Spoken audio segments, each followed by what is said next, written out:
E aí, galera, chegamos a mais uma aula do segundo ano de Sociologia, nossa sexta videoaula, e nós hoje vamos ver um pouquinho sobre o Rio de Janeiro na passagem do século XIX. Eu espero que vocês tenham assistido o vídeo da última aula, e eu espero que vocês tenham refletido sobre aquele vídeo chamado Vidas no Lixo, mas vamos à aula de hoje falando um pouco sobre algumas coisas que têm a ver com hoje e com o passado da cidade do Rio de Janeiro, que é a cidade onde nós vivemos. Então, nesse período aí, entre 1870 e 1890, o Rio de Janeiro é uma cidade bonita, moderna. Ela era o terceiro porto, maior porto, né, em volume de negócios da América. Só perdia para Nova York e Buenos Aires. E com o fim da escravidão, né, na década de 90 do século XIX, e também com a chegada da República, né, muitos imigrantes vieram para cá, especialmente portugueses, e houve um fortalecimento tanto da agricultura quanto da indústria e do comércio. Muitos prédios surgiram, a cidade foi remodelada, novas ruas foram construídas, e isso tudo levou o Rio de Janeiro a ser um representante da Belle Époque. O que foi a Belle Époque? Foi um período, né, onde a cultura valorizava a beleza, a paz, o progresso, né? Era uma época num estilo assim bem romântico, na visão artística. E o Rio de Janeiro era um modelo que as elites queriam irradiar para o resto do Brasil, né? Para as outras cidades brasileiras. E muitas pessoas que vinham para o Rio de Janeiro vinham em busca de fazer fortuna, seja pela Bolsa de Valores ou nos jogos de azar. Era o paraíso da jogatina, era o Rio de Janeiro. Mas havia uma outra face oculta, né, que ninguém gosta de falar e de mostrar, como sempre, na cidade do Rio de Janeiro, que com a abolição veio a acontecer. Quando os negros escravizados foram liberados, né, muitos vieram para a cidade em busca de trabalho e, infelizmente, eles só somaram a lista de desempregados porque foram lançados à própria sorte, não tinha nenhum plano para eles. E com a imigração de estrangeiros, a população aumentou mais ainda. Então, imagina, uma cidade que tinha 260 mil habitantes, mais ou menos, passou para 520 mil. Praticamente duplicou. E aí, com esse aumento da população entre 1872 e 1890, os problemas também aumentaram. Quanto mais gente, mais problema surge. Então, havia péssimas condições de moradia, as pessoas tinham um abastecimento de área muito precário, elas iam longe para buscar água, não existia essa coisa da água encanada com facilidade que a gente tem hoje. Saneamento e higiene era terrível, não existia ainda esgoto, né, em todas as ruas da cidade, então havia muita sujeira, era uma cidade muito suja nas periferias, muito suja, né, nas zonas que fugiam ali do centro mais bonito, mais representativo, né, mais pop da cidade do Rio de Janeiro. E nessas áreas, o que acontece? Como os trabalhadores eram muito pobres, muito mal remunerados, os que conseguiam trabalho, né, que alguns nem tinham um trabalho fixo, faziam bicos, as doenças, elas se proliferavam muito. Então, você tinha febre tifoide, malária, varíola, febre amarela, né? Eram todas endêmicas, ou seja, elas se espalhavam com uma velocidade muito grande. Muitas pessoas pegavam a doença. E muitas morriam, porque como não existia um sistema de saúde público, né, eficiente, então era muito difícil tratar essas pessoas. Não tinha vacina, não tinha essa coisa de você ir à farmácia tomar uma medicação, né? Não existia muito disso. Só quem tinha mais grana mesmo contratava o seu médico, né? E aí o médico mandava ir na botica, né? No boticário, que eram as antigas farmácias, e ali você encomendava a sua medicação.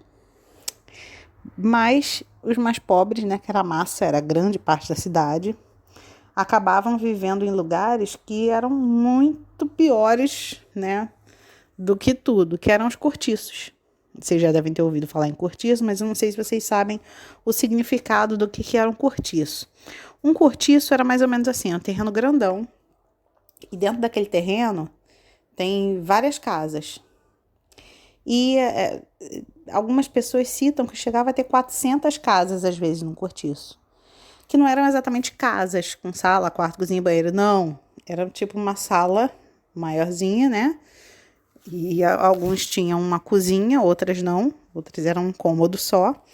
E não tinha um banheiro em cada casa, não. Era um banheiro para dividir para todas as famílias. O banheiro ficava do lado de fora.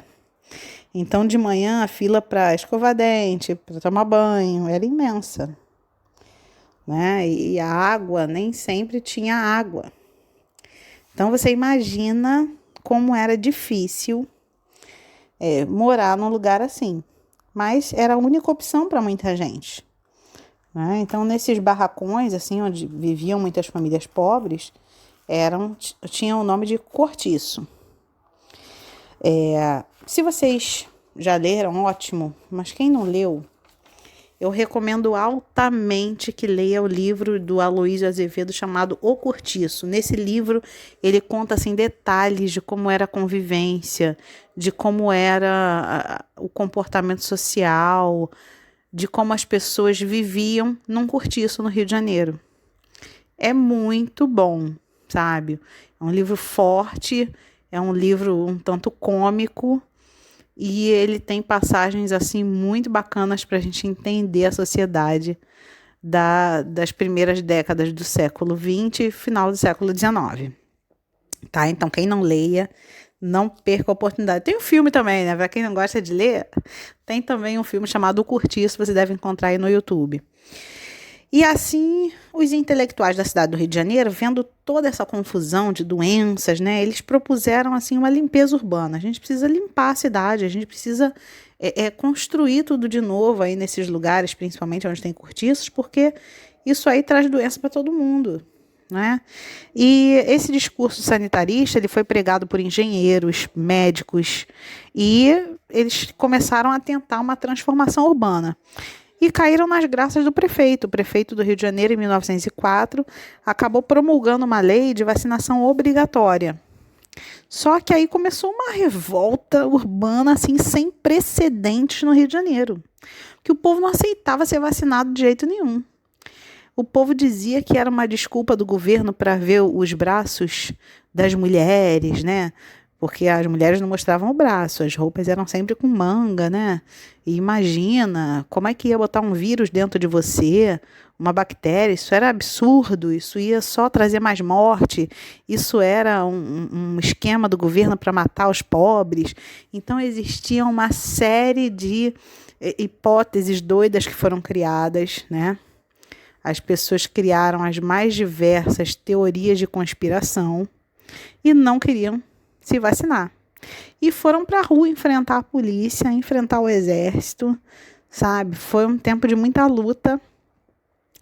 E depois o governo recuou na obrigatoriedade da vacina, mas o médico Oswaldo Cruz, que era quem encabeçava isso, era um médico sanitarista, né? E hoje a gente tem até o Instituto Oswaldo Cruz, né, que é a conhecida Fiocruz, que é um símbolo, né, um marco desse grande médico que nós tivemos. Ele foi muito criticado. Nossa, era muita charge no jornal zoando ele e tal. As pessoas desconfiavam, né, das ideias dele.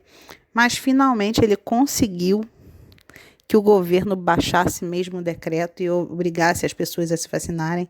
E, assim, a varíola acabou. Né? Ele conseguiu combater a varíola na cidade do Rio de Janeiro.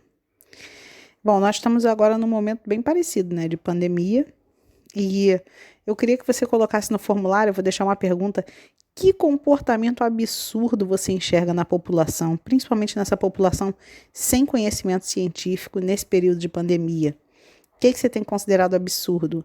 E outra coisa, você considera o Brasil moderno nesse aspecto, assim, de aquisição de ciência, como cultura pelo povo? Você acredita que o Brasil conseguiu avançar já bastante nesse aspecto de aprendizado da ciência, principalmente, né, na escola, essa ciência que a gente precisa aprender para ter uma prevenção das doenças e também das injustiças sociais?